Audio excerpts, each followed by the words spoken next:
no me equivoque, pídeme los días de cada semana, pídeme el silencio que no me hace falta. Lo único que quiero es que nunca te vayas. Pídeme la luna para ir por ella, o tal vez prefieras la rosa más bella. Pide lo que quieras, pero no me pidas que yo me olvide de ti.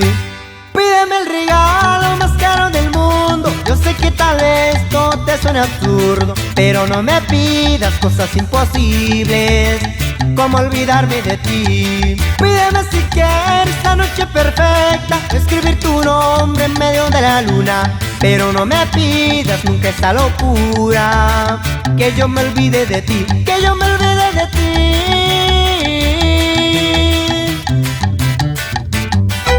Con respeto y cariño, saludos para la familia de Alfredo de Soquipan del Nayar, y de ahí nos vamos hasta el Risco, saludando a la familia Carrillo. Y somos Sangre Nueva, Pirrárica.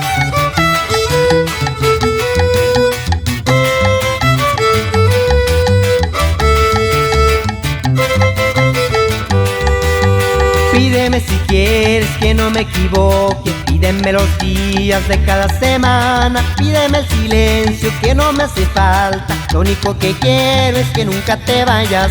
Pídeme la luna para ir por ella, o tal vez prefieras la rosa más bella. Pide lo que quieras, pero no me pidas que yo me olvide de ti.